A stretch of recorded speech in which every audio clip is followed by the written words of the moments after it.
За тэгэхээр бүгдээрээ сайн бацхан дараагийн мөчр болж одоо баяртай байна. За тэгээд дараагийн unboxing бичлэгийг хийх юм байна. За маш хурдан олон шоу танилцуулгана. За тэгээд бичлэгийг хэлцгээе. За тэгэхээр хамгийн ихний шоу болохоор энэ Ghana шинэ охин компани брэнд чинь зайлж сайн маа гэдэг. Sweet Block гэдэг бол budget хямдхан шоу байна. За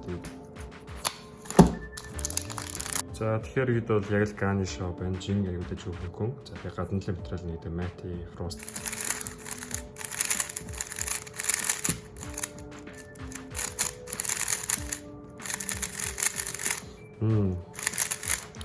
Ер нь бол Ghana budget show гэсэн мөртлөө ер нь бол айгүй боломжтой сайн баг 356 юмтай ойролцоо байна. За тэгээд бол соронзны капсын соронцтой. За тэгээд ерөнхийдөө бол Ghana технологи гэдэг бол байна. За баг XS шиг ижлэн бүтцтэй ч юм уу да. Одоо айгүй ер нь жоохон чангатай байна. За тэгээд хуурай. За гэтээ ямар ч тач Ghana 356 RS гэдэг нэг budget show гэдэг тэрнээс л хамаагүй илүү байна. Энэ нь таалагдлаа. Тэгэхээр дараагийн шоу болохоор QiYi Pro гэдэг бас тэгэхээр нэг өөр нэг бажт 33. Оо.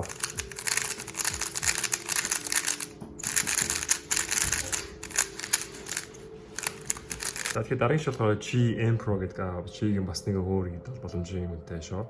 За тэгээ хэмжээний тухайд бол 56-аас жижиг 55-ны талтай ер нь бол байх шиг байна. За тэгээд миний бодлоор ерөнхийдөө гадна материал бас matte frosted. За тэгээд эргэлдэж үзсгээ. Воо. Инчээр. За тэгэхээр маш цөөхөр хэлэх юм бол энэ бол яг л X-Men торнадо V3-ийн flagship апши стандарт дээр ойролцсон байна. За тэгтээ энэ бол бага зэрэг юм багт юм шүү дээ. Тэгээ ер нь бол энэ бол аюул сайн байна. Тэгээд соронзны хүчрүүлэх янз бүрийн технологи юмнууд бол энэ хараахан байхгүй. Гэхдээ уус үнд боломжтой байсан тийм хүмүүс бол шаардлага байхгүй гэж бодож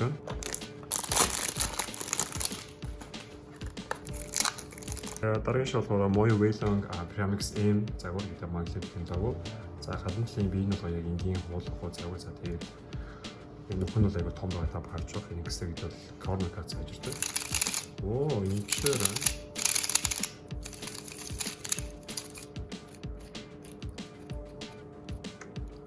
Инчээр гоё юм гэсэн. За тэгээд соронзны хүчийг бол хитэн төвшөнд тохируулдаг бла гэдэг айгүй олон юм бол байгаа. Эд бол Waylong-ийн маглив загвар хэтэрхий хүчтэй соронзтой ч үсгээд бол жоохон илүүлэлт хийгээд бол төвөгтэй байдаг. За харин зөвхөн магливгүй энгийн магнитик загвар гэдэг бол хамаагүй дээрээс сонсоо эцэстэн нэг юм олж ирсэн дээ.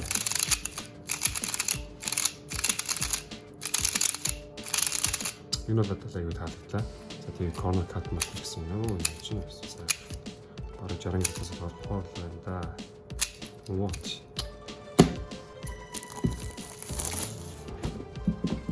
За Jiangxin Gigamix M их хурдан ууттай. Энэ ч юм уу гэдэг хоёулаа. За тэгэхээр ид бол Jiangxin Gigamix M. За голын corner гэдэг бол энийг их хурдан бондор юм бол байна. За тэгээд иргэдээ бол жижигхэн хэмжээтэй байна. Тэжээс ичээ магнетик гэж байгаа бас магнит. За тэгээд шоц хуглуулт хүнд бол энэ бол аюу гоё. За тэгээд Jiangxin-ийн solar байхаа бид цааш ингэж хоромстой загваруудын механизм тэгдэл ижилхэн. За тэгээд Gigamix гэдэг бол энэ төвдөөч хэсэг ирүүлдэг амар хүн байдаг. Ирүүлдэг зөөлөн гоё тачсан төгтөг гэсэн дуутай.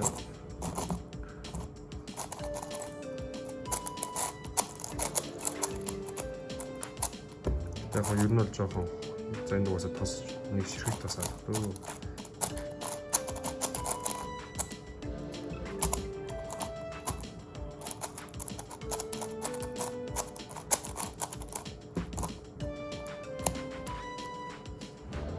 Механизм бол нэгэн шивүү бол байвалтай. За энэ бол anti-stick технологийн дотор нь ийм жижиг юм хөрх юм бол яваад байна. Сүүрэн corner cut нацтай юм байна. За энэ бол бас гоё юм. За тэгээд дараагийн болохоор Ghana Smart 50 таймер байна. Энэ бол өндөр хаваалт гэж байгаа. Одоо iWatch юм уу яаж. Тэгээд маягтай юм ч та бас муугаа үнэтэй гэж байгаа. Ваа энэ бол бидний өсөв хүлээсэн Type-C нэмэр одоо маш олон зүйлийг сэнгэлдэг те. Одоо манай үеийн хүүхдэд их олон зүйл хэлж байгаа. За өөрчлөлт юм алга та. За тэгэхээр бид бол Gun Smart Hammer Hollow бид бол цэнхэр өнгөтэй бид бол маш мимик нэг MacBook шиг.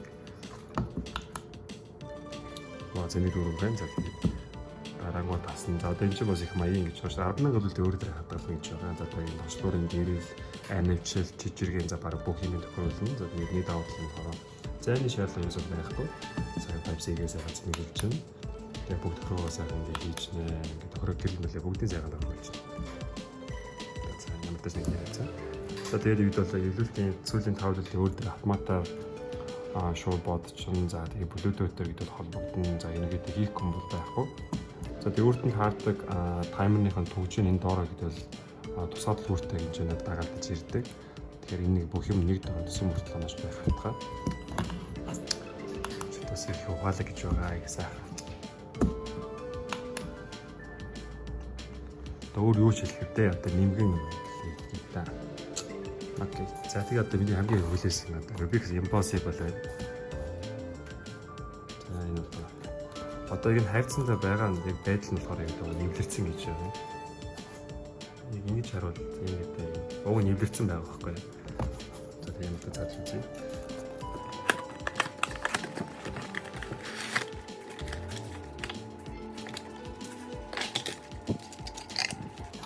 Окей. За тэгэхээр яг одоогийн байгаа байдлаас яг шооны холигдсон байдлаа энэ камер дээр л угаасаа эвлэрэг юм шиг харагдаж байгаа. Уг нь эвлэрсэн байгаа. Наад чинь уулаа эвлэрсэн байгаа. Ногоо энэ баг эвлэрсэн. Одоо шар цагаан зэний эвлэрсэн гэсэн үгтэй цэнхэр шар. За тэгээд энэ бол хамаагүй хийхгүй гэдэг байна. За ихтэй бол Rubik-ийн ерөнхийдөө юмуд нь бол их гоё л да янз гоё юм эсвэл гэхдээ шооны бол эргэлт нь бол юм сайхан хүсэг хэрэг байхгүй. Яг чулуушаа санагдаж байна. Энэ бараг 100 жилийн настай.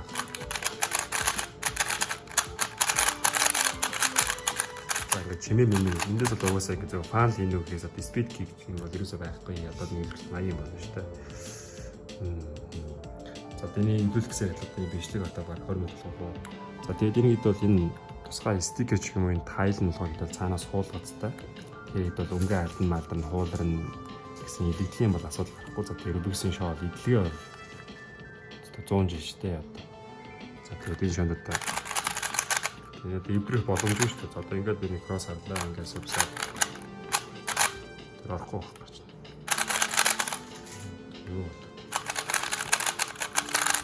Яаж нэг юм хин үнэхээр сонирхолтой шоу байна. Тамаа арокач юм дуги. За ямар ч та бүхний хүртэл үзсэн баярлалаа. Маш хурдан ингээд unboxing хийчлээ. За тэгээд та бүхэн эдрийг авах гэсэн бол дор холбоос тавьсан байгаа. За дараагийн бичлэг уулзлаа. Баярлалаа. Би явж дахиад баярлалаа.